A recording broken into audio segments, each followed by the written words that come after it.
दोस्तों नमस्कार।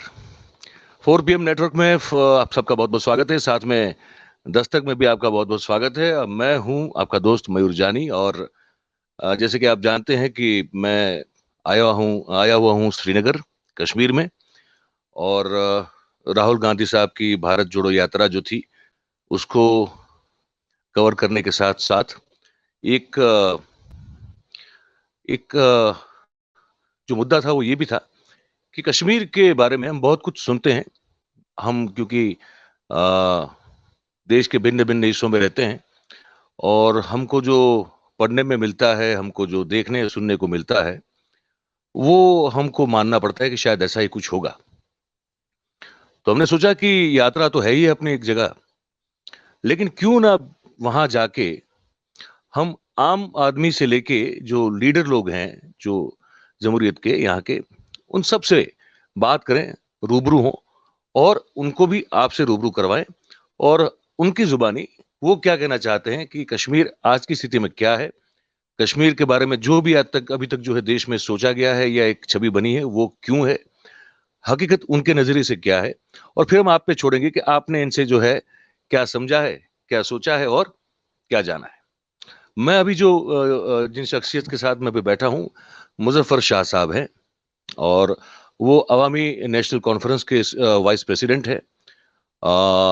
इसके अलावा वो अपने आप में एक बहुत बड़े एक जिसे कहते हैं ना कि वो सोशल उनका जो अपना एक वो है रुतबा है और उनका जो प्रदान है जिसको कहते हैं हम लोग, वो सोसाइटी के लिए बहुत बेहतरीन माना जाता है यहाँ पे, एक लीडर के तौर पर भी और एक समाज सेवी के तौर पर भी। और जो एक ये भी बता दूँ मैं कि जो नेशनल कॉन्फ्रेंस है जिनके प्रेसिडेंट साहब हैं डॉक्टर फारूक अब्दुल्ला साहब, तो इनसे बहुत करीबी रिश्ते हैं। ये आपके सर मेरे मामू आपके हाँ, डॉक्टर फारूक अब्दुल्ला साहब इनके मामू जान साहब लगते हैं और ये अवामी नेशनल कॉन्फ्रेंस के वाइस प्रेसिडेंट हैं। मेरे वालिद यहाँ के और चीफ मिनिस्टर भी थे। आपके जो वालिद थे, वालिद साहब, वो जम्मू कश्मीर के चीफ मिनिस्टर मंत्री भी थे। हुआ करते थे। तो एक ऐसे शख्सियत से हम आज बातचीत करने के लिए जा रहे हैं, जो कश्मीरियत को हर तरह से, हर लिहाज से मैं मानता हूँ कि उस बारे में वो बोल सकते हैं। इनके बारे में कहा जाता है कि बड़े बेबाक हैं, ये अपनी बात बिल्कुल स्पष्ट रूप से रखते हैं। आज हम इनसे बात करेंगे शाह साहब से और ये जानने की कोशिश करते हैं। अब शुरुआत क्योंकि यात्रा की ये जो है बातचीत हमारी थोड़ी आज लंबी चलने वाली है। तो मुज़फ़्फ़र शाह साहब 4 PM नेटवर्क में और शुक्रिया बहुत जो हमारा बहुत। दस्तक है उनमें आपका बहुत-बहुत स्वागत है। Thank you. और आपको कश्मीर आने का आपको आज सौभाग्य मिला है and you are welcome in Kashmir. तो सर एक तो ये है कि ये यात्रा आज वैसे समाप्त हो गई। अच्छा ये बहुत हमने देखा बहुत हुजूम बहुत बड़ा है। आप सभी जो यहाँ की जम्मू कश्मीर की जो अब पार्टी जैसे आपकी पार्टी है या डॉक्टर साहब की नेशनल कॉन्फ्रेंस है या पीडीपी है मुफ्ती महबूब मुफ्ती जी की, सबने जो है उसको जम के सपोर्ट किया हुआ है। तो अब जो क्योंकि आपका सब अब देखिए एक तो चीज़ है पॉलिटिक्स तो पॉलिटिक्स होती है सर। नेशनल कॉन्फ्रेंस ने भी साझेदारी में सरकार चलाई हुई है, पीडीपी ने भी चलाई हुई है। नेशनल कॉन्फ्रेंस, पीडीपी और आप तीनों। हमने भी चलाई हाँ, मैं ही तो कह रहा हूँ, आपने भी चलाई हुई है। है। तो आपने भी चलाई हुई है, तो तीनों ने चलाई हुई है, कांग्रेस के साथ चलाई हुई है। पर अभी अगर देखा जाए तो कांग्रेस जम्मू कश्मीर में उतनी तंदुरुस्त स्थिति में नहीं है। और आप सब इनका जिस तरह से आप सब ने इस यात्रा का जो इस्तकबाल किया है, तो आप के नज़रिए से देखना चाहें अगर आप मतलब you are one of those people in Kashmir कि जो हर चीज़ को जो है मतलब ऊपर से देख सकते हैं। कैसे देखते हैं इस यात्रा को आप? एक तो बहुत बहुत शुक्रिया कि आपकी चैनल में मैं आज आपके व्यूवर से बराह रास्त बात कर रहा हूँ। पूरा मुल्क देखेगा। मैं इतना बता सकता हूँ, ये यात्रा का जो इसका जो पीछे मकसद और मोटिव है वो कश्मीर से और कश्मीर की कश्मीरियत से बहुत मेल खाता है।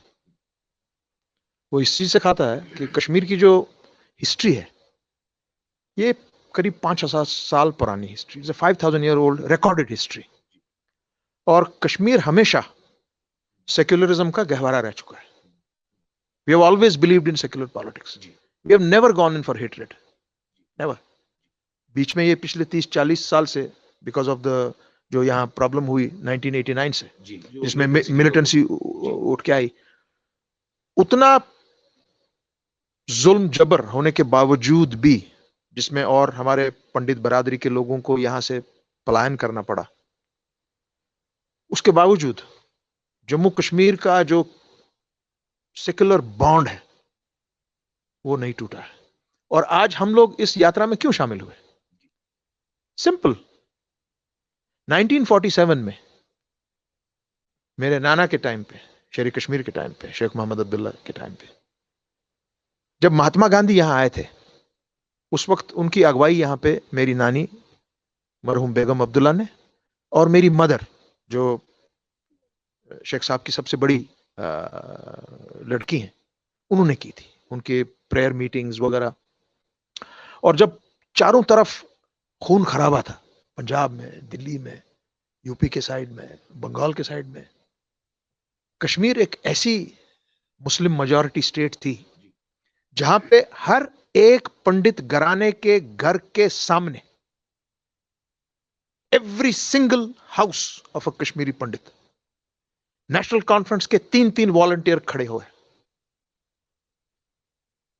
वो उस वक्त बख्शी गुलाम अहमद साहब की अगुवाई में, उसमें मेरे वालिद भी वॉलंटियर थे।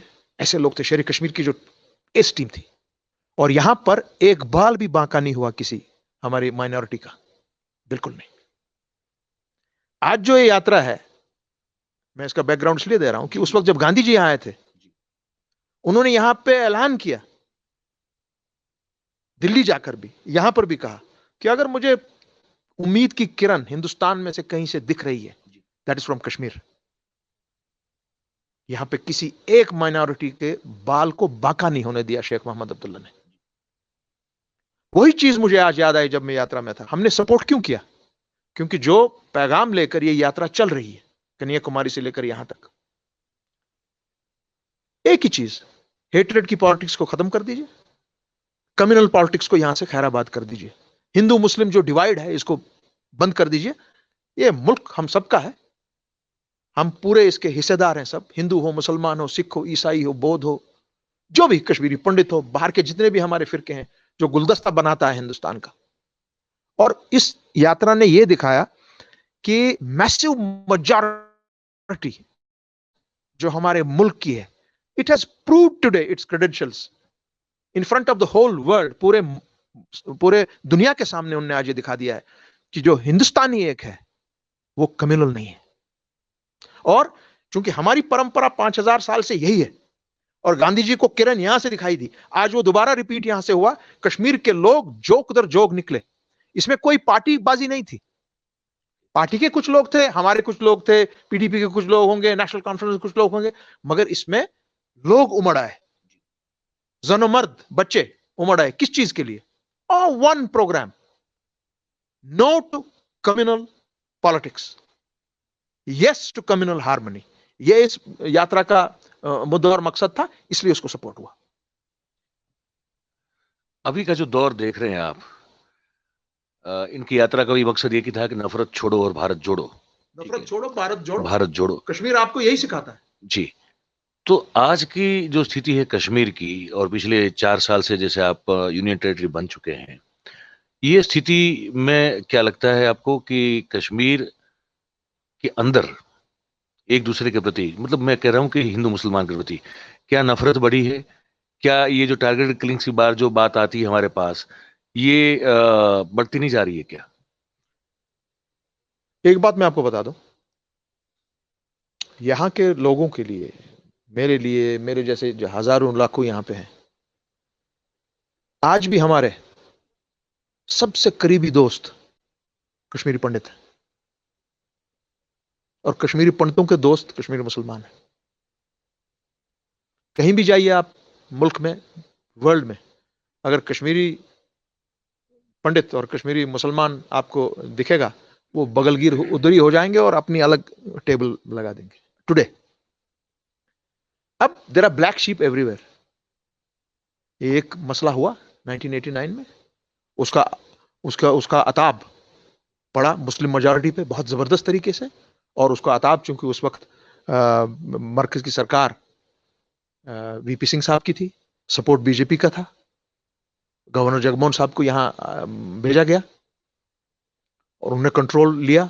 डॉक्टर फारूक साहब ने रिजाइन कर लिया और उसके बाद जब यहां से वो जनवरी की वो जो रात थी, 1-2 रातें थी जी, वो टोटल स्पॉन्सर्ड यहां से पलायन हुआ कश्मीरी पंडित्स का। नहीं सर, स्पॉन्सर्ड मतलब क्या, समझाने में?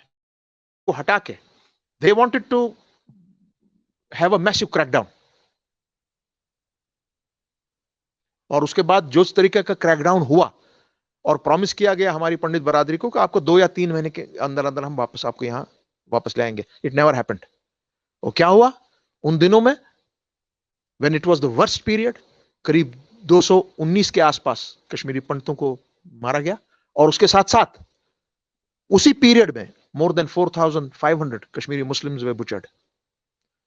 सो जब आज ये पीछे में जब ये मूवी निकली, ये कश्मीर फाइल्स, उन्होंने जो उस पर सरासर झूठ और बहतान जो उन्होंने दिखाया है, उस चीज के बावजूद कश्मीरी पंडित और कश्मीरी मुसलमान में आपसी भाईचारा और प्यार नहीं कम हुआ है, नहीं कम हुआ है।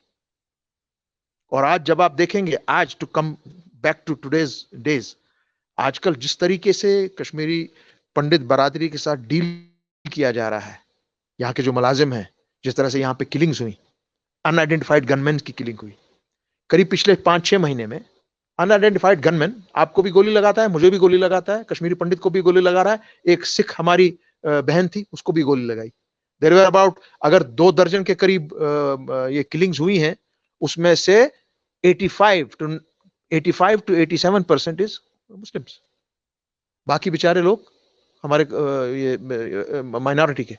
मैं सवाल हमेशा अपने शासन से ये करता हूं कि हमारे पास इतनी यहाँ पे पैरामिलिट्री, हमारी पुलिस, हमारी एजेंसीज काम करती हैं, माने इतना यहां अब वॉच एंड वार्ड किया जाता है कि हमारी सरकार को, हमारी एजेंसीज को यह भी मालूम है कि आप मेरे साथ इस वक्त बैठे हुए हैं, उनको यह भी मालूम होगा आप जब यहां से जाएंगे कि आपने मेरे साथ चाय की एक प्याली पी है और शीरमाल खाई है।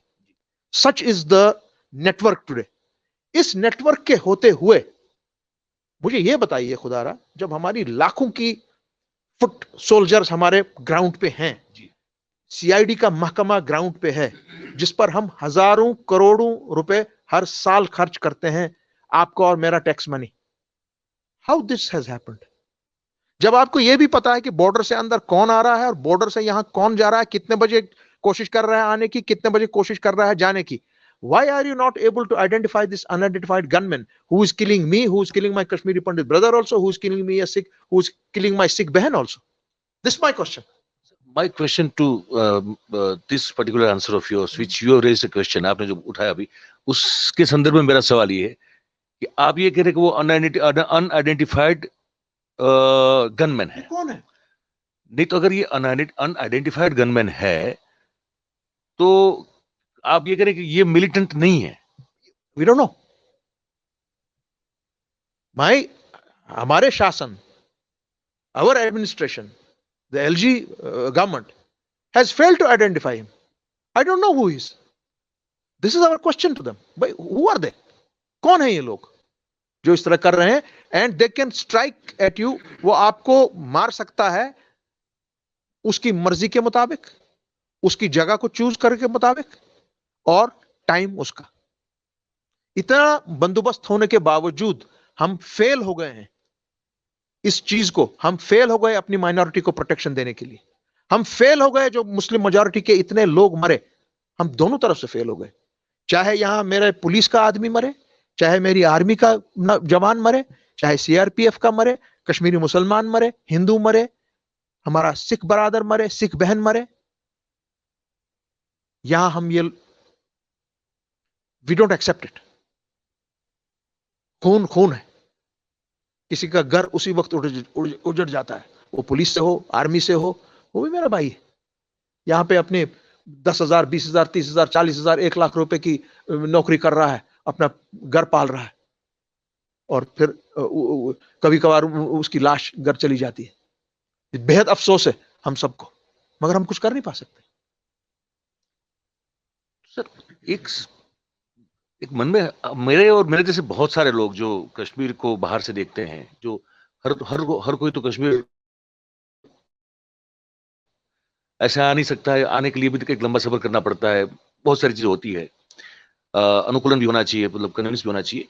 हमको जो चीजें सुनने में आती है, तो बतौर जर्नलिस्ट में बताऊं तो वो भी, और एक आम आदमी जो सुनता है, क्योंकि हम तो बातचीत करते रहते हैं ना लोगों से, एक छवि जो है बड़ी एक है बाहर दूसरे हमारे प्रदेशों में, वो ये है कि भाई एक हमारे जो कश्मीरी मुसलमान भाई हैं, basically they are not as much pro Indian as they are pro Pakistani. इसमें कितना सच है इस बात में? सच नहीं। तो फिर ये इमेज कैसे बन सकती है? देखिए, यहाँ की एक पॉपुलेशन का एक हिस्सा हमेशा उनकी लीनिंग्स पाकिस्तान की तरफ रही और उनको हमेशा फेस किया गया है पॉलिटिकली। और जब फोर्स का इस्तेमाल किया गया तो रिटेलिएशन फोर्स से हुई, और फिर उसमें ये जो 89 से मामला शुरू हुआ, मिलिटेंसी हुई, गन यहां पर आया, तो उसका रिजल्ट आप देखते हैं, सही नहीं है। एक मैं ये नहीं कह सकूंगा कि यहां पर वो प्रोपाक फीलिंग नहीं है, बिल्कुल है, मगर it is limited to a certain quarter, not more than that. Kashmiri बहुत ही ज़हीन और समझदार आदमी है, और वो सोच समझ के अपने फैसले लेता है। मैं आपको इतना कहूं, आज जैसे इतना होने के बावजूद जब हम शाम को टीवी चलाते हैं, उस पर जिस तरीके के बहस मुबासे होते हैं, जिस तरीके के आपके कंडक्ट किए जाते हैं प्रोग्राम्स, मैक्सिमम चैनल्स पे, सब पर नहीं, मैक्सिमम पे, एकदम मन दुखी हो जाता है कि ये दिखा क्या रहा है, ये डिबेट किस तरह की चला रहा है, क्या बोल रहा है और क्या बुलवा रहा है, किस तरह से लड़वा रहा है एक दूसरे को।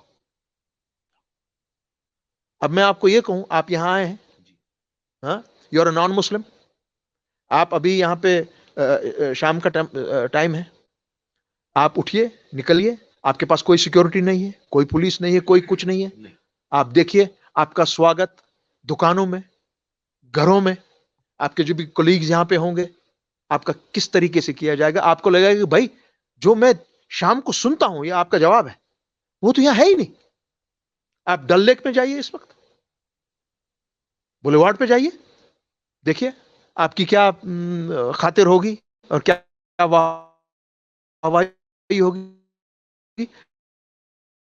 आप यकीन नहीं कर पाएंगे, आप गुलमर्ग जाइए इस वक्त, यहां पर एक जब यहां से वापस जाता है, इंटरव्यू अब लेते हैं लोग, वो कहते हैं कि भाई साहब, हमने जो यहां देखा, जो हम सुनते हैं वहां और टीवी पे देखते हैं, it's not true at all. और कुछ लोगों ने तो यहां तक भी कहा कि मेरी जो फैमिली है, मेरी जो बहनें हैं, बच्चियां साथ हैं, बीवी साथ है, वो तो यहां 12 बजे, 11 बजे, 10 बजे रात को खुला चल रही हैं। मैं तो दिल्ली में नहीं ऐसा कर सकता हूं, बाहर बहुत जगहों पर मैं ऐसा नहीं करूंगा, मैं यूपी में बहुत जगहों पर ऐसा नहीं कर सकता हूं। कश्मीर में you are at liberty to move and go anywhere you like, and you will be treated like a king. ये हमारी परंपरा और हिस्ट्री है। Now, to this, I would like to add another question, sir. मैं बात कर रहा था आज ही लाल चौक पे, बहुत सारे यूथ थे, 20 साल 22 साल के, 21 साल के, जो पढ़ते हैं अभी बच्चे हैं। तो मैंने उनसे पूछा कि भैया आप बताइए कि ये यात्रा से क्या आपको महसूस हो रहा है। तो उन्होंने कहा कि हमको एक होप फील हो रही। तो उन्होंने कहा किस बात की होप, उम्मीद किस चीज की? उन्होंने कहा कि अपने ही शहर में, अपने ही इलाके में, अपने ही प्रदेश में, किसी भी हर 10 किलोमीटर या 5 किलोमीटर में, मैं यही कहूं, ये अपना आईडी दिखा के चलने, सही बात, नहीं चलने, मतलब वो जब चलना पड़ रहा है, वो शायद आगे ना करना पड़े, उसकी होप। आप कह रहे हैं कोई भी रात को 10 बजे निकल सकता है, वो कह रहे हैं हम निकल नहीं पा रहे हैं, वो कह रहे हैं हम 8 साढ़े 8 बजे के बाद निकल नहीं पा रहे हैं। आपकी बात कर रहा हूं एज ए टूरिस्ट, मुझे कोई नहीं रोके, आपको कोई नहीं रोकेगा। यहां के लोकल को 10 बार पूछा जाएगा, आईडी दिखाओ, कहां जा रहे हो, गाड़ी खड़ा करो, नीचे उतरो, फैमिली को नीचे उतारो, दैट्स द डिफरेंस।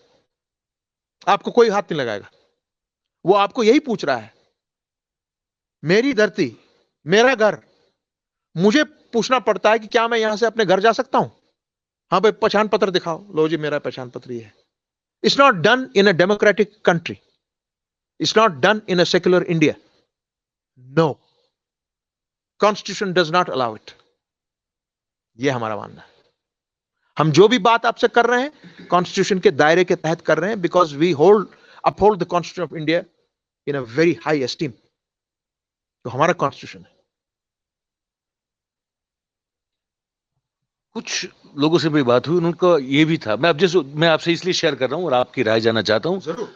क्योंकि कुछ लोगों से बात की तो उन्होंने कहा कि भाई मैंने कहा कि क्या प्रॉब्लम बताइए। तो बोले एक तो 2019 5 अगस्त को जो धारा 370 और 35 से हटाया गया, उसको लेकर बहुत लोग नाराज, बहुत सभी लोग नाराज हमको नजर आए उसमें। पर हमने कहा कि कुछ लोगों ने हमको ये कहा कि नहीं, हम तो ये तो ठीक है, हम तो वो 53 की सिचुएशन चाहते हैं। तो ये आप मुल्क के इस प्रदेश के इतने बड़े लीडर हैं, कैसे देखते हैं कि किस तरह से जो है उम्मीदें बटी हुई हैं लोगों की, और एक्चुअली लोग चाहते क्या है यहाँ पे? एक बहुत ही इंटरेस्टिंग सवाल आपने किया, क्योंकि इसके साथ मैं जुड़ा हुआ हूं। और people alliance for Gupkar declaration, उसमें जितने भी जमातें हैं वो इस वक्त सुप्रीम कोर्ट के सामने खड़ी हैं। और मैं भी अपने दिल्ली में एक दो अपने जो हमारे लोग हैं उनके साथ कोऑर्डिनेट करता हूं सुप्रीम कोर्ट की हियरिंग्स वगैरह। और बिकॉज मेरी जमात ने भी 35A पे दायर की है वर्जी, और हमारी बाकी जो जमातें हैं उनने 370 पे किया है। और हमने चूंकि 2018 में की थी, जब 370 पे हाथ नहीं लगाया गया था, मगर लग रहा था कि नेक्स्ट अटैक उस पर होने जा रहा है। अब वो सब क्लब हुआ है। सो वी आर होपिंग कि honourable chief justice of India वो न्याय देंगे जम्मू कश्मीर और लद्दाख के लोगों को। बिकॉज जो धारा 370 है वो हिंदुस्तान के कॉन्स्टिट्यूशन ने जम्मू कश्मीर को दी हुई है। मैं वही वापस मांगने जा रहा हूं कि मेरी धारा जो आपने हटाई पार्लियामेंट के जरिए, बेस्ड ऑन नंबर्स, आपने हमारे ही कॉन्स्टिट्यूशन को, अपने ही कॉन्स्टिट्यूशन को आपने तार तार कर दिया। क्योंकि आप धारा 370 को हटा नहीं सकते। It's not allowed by the constitution of this country. वो प्रेयर है इस वक्त आपके ऑनरेबल चीफ जस्टिस के सामने। और हम उम्मीद रख रहे हैं कि the judiciary of this country, it will protect the constitution of this country and give justice to the people of Jammu and Kashmir. And the people of Jammu and Kashmir, अब आप आज ये बात है, लद्दाख जब ये जब 5 अगस्त का ये वाकया हुआ अब्रोगेशन का, उस वक्त उन्होंने लेह में, नॉट इन करगिल, वहां पे उन्होंने शादियाने मनाए। पार्लियामेंट पे बंदा हमारा जो एमपी है उसने डांस किया। जी जी। आज वही लोग पूरे खफा हैं मरकजी सरकार से, गवर्नमेंट ऑफ इंडिया से, होम मिनिस्ट्री से। वो उनकी कमेटी में जाना उन्होंने रद्द कर दिया है। They are not going, neither the Kargil association nor the Ladakh association. वो क्या मांग रहे हैं? हमको आप शेड्यूल 6 दीजिए। शेड्यूल 6 क्या होता है? शेड्यूल 6 में वो तमाम चीजें थी जो 35A में। 35A कहां से आया? 370 में से निकला। सो मैं अपने लद्दाखी भाइयों से जब भी हम मिलेंगे उनसे पूछेंगे, भाई मेरे को बताओ, आपको तो ऑलरेडी ये सारी गारंटीज थी, एक्सेप्ट कि आप बोल रहे थे जी मुझे ये अपनी ये दे दीजिए बना के यूनियन टेरिटरी, मगर वो आज वो कह रहे हैं कि नहीं, जो मेरे पास एज लद्दाख बुद्धिस्ट एसोसिएशन जो मेरे पास पावर्स थे, जो मुझे अपने संविधान से मिले थे, कॉन्स्टिट्यूशन ऑफ इंडिया से मिले थे, constitution of Jammu and Kashmir के थ्रू मिले थे, वो पावर्स आज मेरे पास नहीं है। मुझे अपने पावर्स वापस दे दीजिए। और कुछ का आप कहना है कि हमको कश्मीर के साथ वापस जोड़ दीजिए। यही आज एक बहुत बड़ी चेंज जम्मू के उन इलाकों में जहां पे आरएसएस की डोमिनेशन है। देखिए, जब मैं आपके चैनल के थ्रू आपके तमाम जितने भी लोग ये इंटरव्यू देख रहे हैं, जब आप जम्मू की बात करते हैं, जम्मू एक बहुत वास्ट एरिया है। उसमें पीर पंजाल रेंज है, चिनाब वैली है, और जम्मू है। जम्मू के कुछ एरियाज हैं जहां पे हमारे आरएसएस का इन्फ्लुएंस हमेशा रहा है। 1947 से, हिंदू महासभा थी तब से, हिंदू महासभा से 47 से पहले। और जब उस वक्त अनफॉर्चुनेटली वो जो भयंकर कत्लेआम हुआ, 3.5 लाख 4 लाख 3.5 से 4 लाख मुसलमानों का कत्ल विद इन अ वीक हुआ उस time, 4 lakh people. Now that is a genocide. 47 48 जी। वो आज ये वो तो दोनों तरफ सुनिए, नहीं, no, only for the Muslims. किसी हिंदू का बाका नहीं हुआ कश्मीर में, तो किसी का नहीं हुआ, बिल्कुल नहीं हुआ, zero, ZERO, zero. Not even a single person lost his life. Not one minority lost his life on the grounds of Jammu and Kashmir. On the grounds of Kashmir. Because at that time it was controlled by Sheikh Mohammed Abdullah.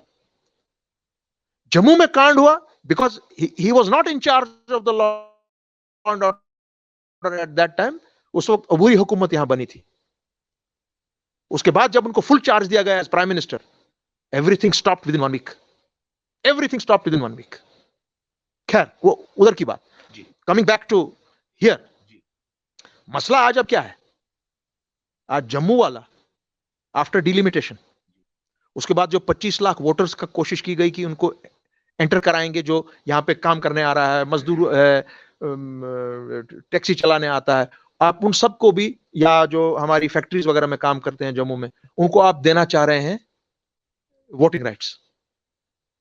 उस पर जम्मू और कश्मीर की पूरी leadership, हम सब all parties meet के जरिए we stalled it. उस वक्त एक हो गया पूरा जम्मू कश्मीर, और बीजेपी की वो जो उनने कोशिश की थी वो बहुत हद तक, माने लगभग वो नाकाम हो गई।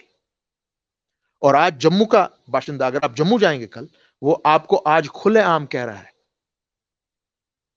Give me back my state and give me back not only 370, मुझे चाहिए वो रियासत जो आप, मेरे महाराजा ने, महाराजा हरि सिंह साहब ने जो आपको इंस्ट्रूमेंट ऑफ एक्सेशन के तहत दी है, वो मुझे वापस दीजिए। वो तो मेरे से एक कदम आगे बढ़ गया आज।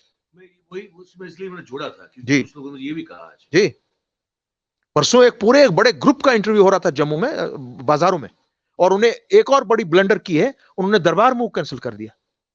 दरबार मूव का मतलब है कि हमारे स्टेट में विंटर कैपिटल होता था और समर कैपिटल होता था। Winter capital is in Jammu, summer capital is in Kashmir. उसका मुद्दा मकसद क्या था? उसका मुद्दा मकसद उन जमानों में, महाराजा हरि सिंह के पहले जमाने से यह था कि यहां की और वहां की जो पॉपुलेशन हैं वो आपस में मेल जोल रखें। सो जब यहां से लोग जाते थे आपके विंटर्स में जम्मू के लिए, पूरी फैमिलीज मूव करती हैं विद द गवर्नमेंट, लाखों लोग जाते हैं। उससे क्या होता है?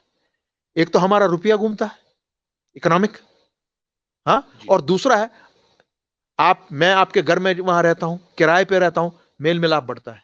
सेम वे इन समर्स, वहां के लोग बहुत से यहां को पलायन करते हैं, माने सॉरी पलायन नहीं, मूव करते हैं, गवर्नमेंट स्टाफ, उनकी फैमिलीज, टूरिज्म के लिए। सो ये एक बॉन्ड हमारा था, कल्चरल बॉन्ड, आपने इसको तोड़ दिया। क्यों जी? पुराना किस्सा, हम इसको तोड़ रहे हैं, डिलिमिटेशन करें। नहीं जी, हम नहीं मानते हैं नई बाउंड्रीज ड्रॉ करनी है। अरे पूरे मुल्क में delimitation is to be done after 2026।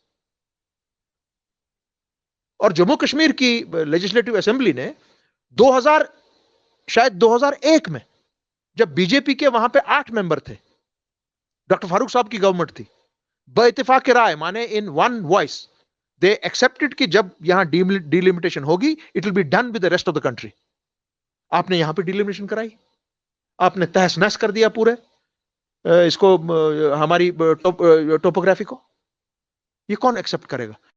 सो ये चीजें आपने बाहर के वोटर लाने की कोशिश की, और जम्मू वाला आज कहता है कि यार मेरे पास ना ट्रेड रहा, मेरा ट्रेड भी खत्म, मेरी नौकरी थी। हाँ, नौकरियों में जो 35A का हमारा ये था कॉन्स्टिट्यूशनल जो ये राइट था, वो क्या था कि यहां पे आप नौकरी को प्रोटेक्ट करते हैं, यहां पे आप लैंड को प्रोटेक्ट करते हैं, बाहर से कोई नहीं आके खरीद सकता है, और बाहर से कोई यहां नौकरी नहीं कर सकता है। जब तक हमारी स्टेट को कोई स्पेशलिटी की जरूरत ना हो तब हम बुला सकते हैं आपको।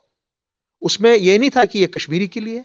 ये एक चीज बहुत हमारे मुल्क में जो हमारे बीजेपी के दोस्तों ने एक नैरेटिव लगाया कि 370 was meant for Kashmiri Muslims or it was meant for the Kashmiri division only.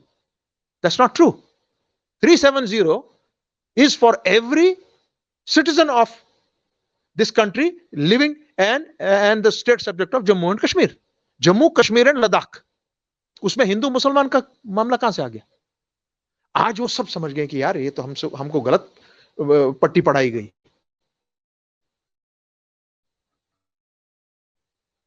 ये तो बात ही नहीं है। अच्छा, आज हमारी नौकरी इज नॉट, जो यहां का बंदा है वो कंपटीशन में कहां बैठेगा पूरे हिंदुस्तान में? पॉसिबल नहीं है। उसलिए उसकी नौकरी बचाने के लिए यह किया गया था। बाहर से लोग ना आए, पंजाब से उस वक्त का मैटर था। और जब ये स्टेट सब्जेक्ट यहां पर आया, वो क्यों आया, वो किसने लाया? जम्मू के हमारे जो डोगरा क्लास था, राजपूत जो रूल करते थे, और हमारे कश्मीरी पंडित भाई, दे इंट्रोड्यूस्ड इट। कश्मीरी मुसलमान की उस वक्त हैसियत ही नहीं थी, उसके पास खाने को नहीं था, पहनने को नहीं था। 1927 में हुआ ये, सोच समझ के हुआ। और आपने आज कहा क्यों जी हमको शेख अब्दुल्ला की पॉलिसी पसंद नहीं थी, लैंड टू द टिलर जो उन्होंने किया, इसलिए हम पूरा सब रिवर्स कर रहे हैं। ये बहुत ही एक डीप सिचुएशन है। Kashmir is a very deep situation. It is a situation which is to be dealt between India and Pakistan. अगर मैंने जो ही बोल दिया ना पाकिस्तान, बीजेपी वाले मेरी गर्दन पकड़ने आएंगे। अरे भाई, मगर ये समझो कि पाकिस्तान मेरे से यहां सिर्फ 100 किलोमीटर की दूरी पे है। मेरा आधा हिस्सा उनके पास है, आधा दूसरा हिस्सा चाइना के पास है। जब मैं पाकिस्तान की बात करूंगा, चाइना की बात करूंगा, I am talking as a neighbour, कि भाई मेरा नेबर ये है। करना क्या है हमको? न्यूक्लियर फ्लैश पॉइंट है जम्मू कश्मीर, बटन एक दब गया हम सब उड़ जाएंगे, पूरा मुल्क लेके उड़ जाएगा। So it's a very sensitive matter. इस सेंसिटिव मैटर को, सेंसिटिव इशू को चलाने के लिए you need people from the state. आजकल के लोग हैं बाहर से, हमारे मैक्सिमम इस वक्त यहां का शासन चला रहे हैं थ्रू द होम मिनिस्ट्री। मैं ही नहीं कहूंगा कि वो क्वालिफाइड नहीं है। हमारे सेक्रेटरीज, हमारे जितने भी बड़े बड़े यहां इस वक्त काम कर रहे हैं, they are all very qualified people, मगर they don't know Kashmir from zilch. यहां की हिस्ट्री, यहां की ज्योग्राफी, यहां का आपस का हमारा भाईचारा वो नहीं समझते हैं। वो यहां की क्या जरूरियात हैं, दे डोंट नो। 8 साल से मेरे पास गवर्नमेंट नहीं है यहां पे। 8 साल से मुझे आप चला रहे हैं गवर्नर रूल के थ्रू। गवर्नर रूल, एक minute, governor, no sir, it's 8 years now. तो बीडीपी के साथ थे ना ये लोग। 2018 से सर। 18 से, हाँ, मतलब 18 तक तो थे वो जी, 18 से। तो 19, 20, 21, 22, 23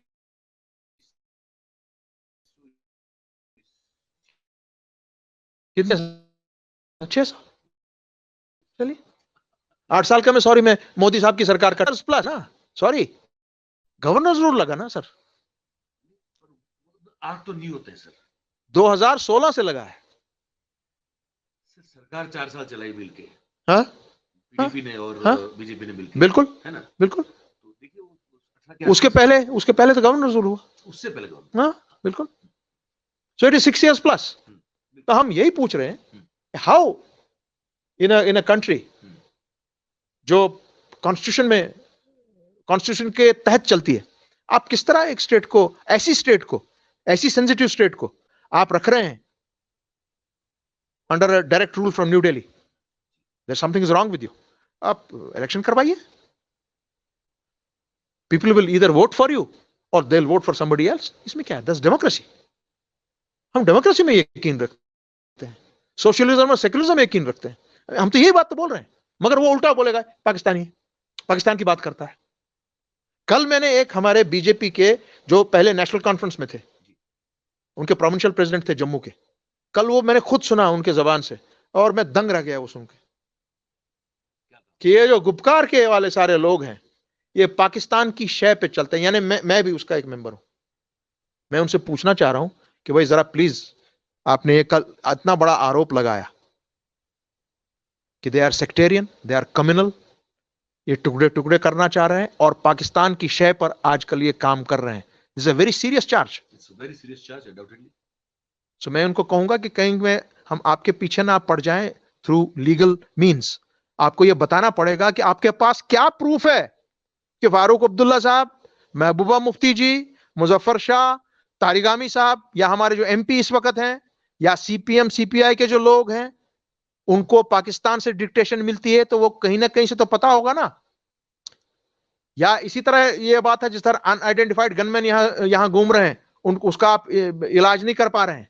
क्या आप मुझे ये बता सकते हैं अपनी सीआईडी वगैरह से पूछ के, रॉ और अपनी आईबी से पूछ के, कि क्या इनमें से किसी लोगों के पास, आपने किसी का तो कुछ देखा होगा ना, टेलीफोन सुना होगा, या कुछ लिखित में आया होगा, या कोई केबल मैसेज आई होगी, दिखाइए।